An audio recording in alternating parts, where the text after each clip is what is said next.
I ran across some really interesting research that really supports all of the things that I'm doing here. They say that if you write things down and you process your emotions through language, that basically reduces the fear center in your brain. That's really good news. I want to give you this useful definition for rational motor behavior therapy because I think that this will help you understand how we're using this tool and what it is for. So activating events or triggers may be either an internal thought or an outside event that sets off a cascade of responses toward a goal.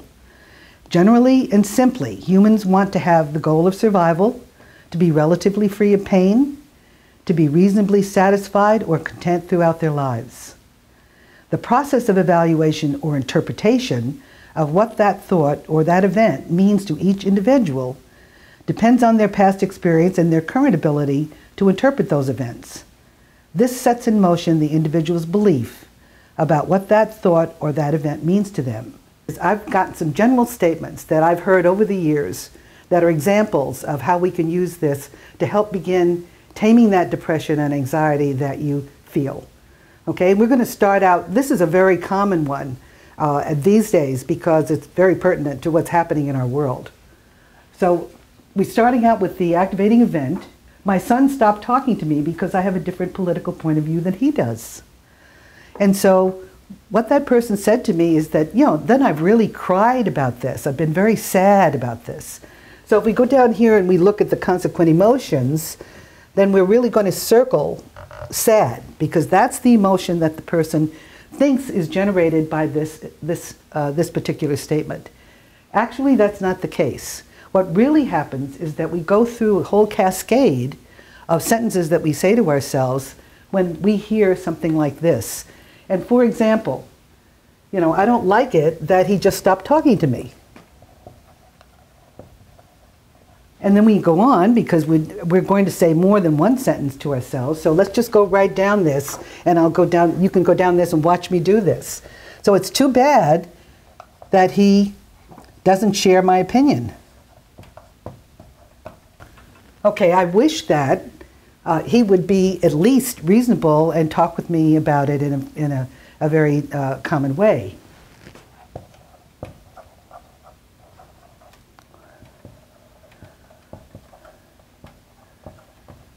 And we can say in spite of our differences.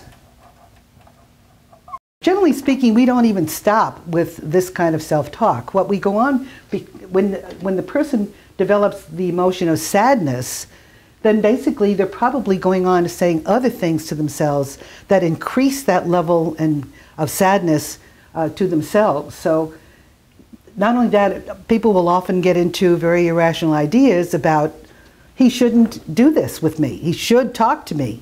Basically, I mean, he does have an opinion about that, but we also have an opinion about that when we hear that. So he shouldn't cut me off or cut me out of his life. Okay, it's awful that he has just stopped talking to me. And I can't stand the fact that he is no longer a part of my family and that he is not talking to me the way we used to talk. These are the kind of self-statements that really do generate a very strong emotion. Generally speaking, people think that that what they say to themselves, the activating event, is what causes them to feel so sad. But the reality is it's the irrational demands that he be different than he is that causes the sadness and the emotion. And that sadness leads to crying a lot. The sadness and crying a lot and the going on with rumination about this and how awful this is, what we really are looking at here, it's awful has no boundaries. Awful is one of those words that our brain seems to not be able to handle real well. But it could be this big, it could be this big. We don't know how big awful is. Awful, so the brain really doesn't know how to handle that kind of situation well. That's my opinion.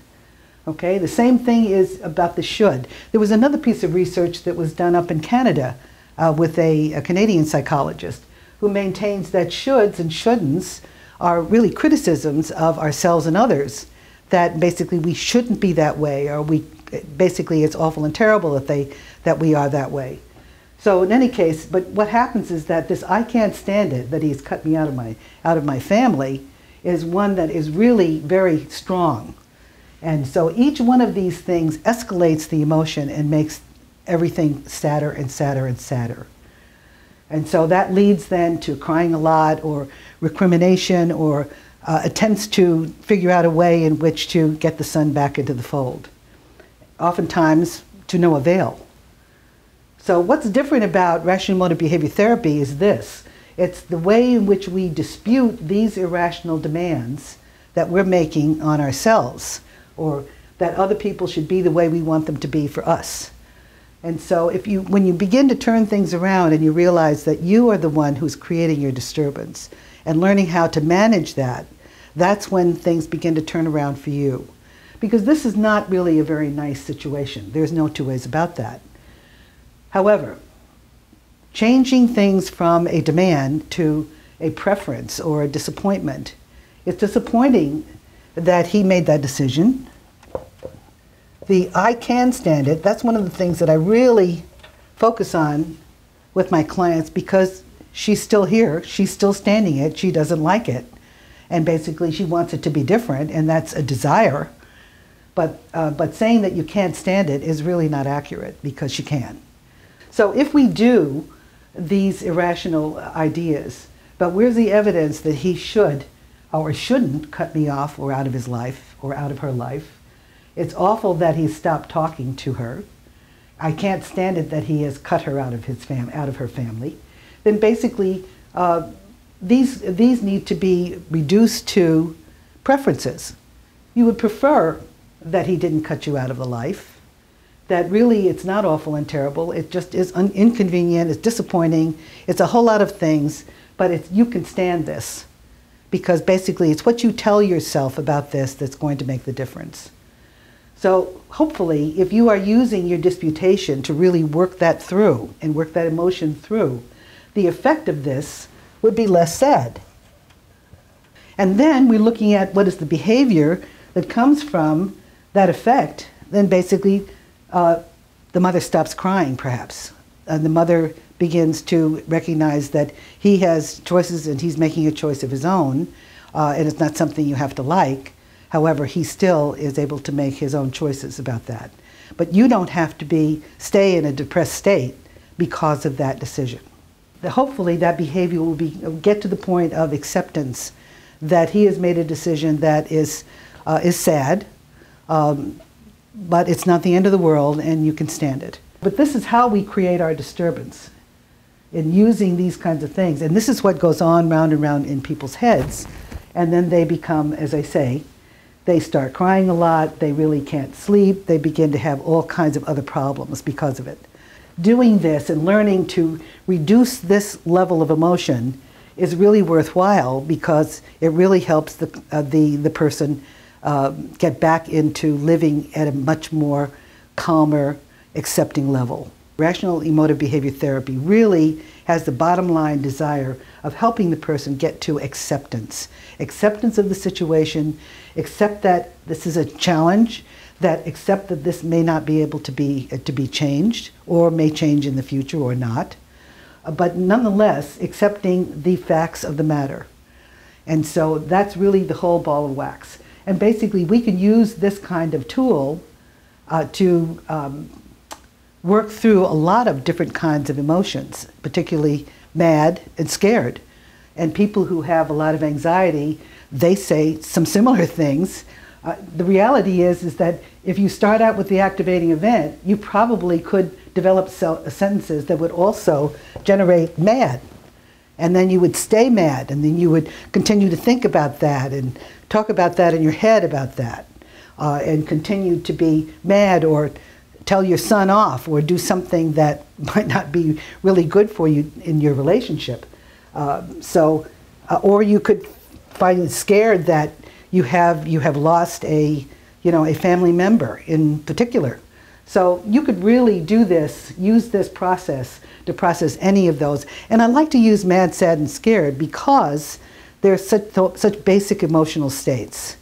And basically I want to make this as clear to to whoever I'm talking with as possible. When I use this in therapy with a client, I want to make this as easy for them to understand. And basically, when you think about it, you have spent all of your years in school with a teacher writing things on the board and listening to what she said.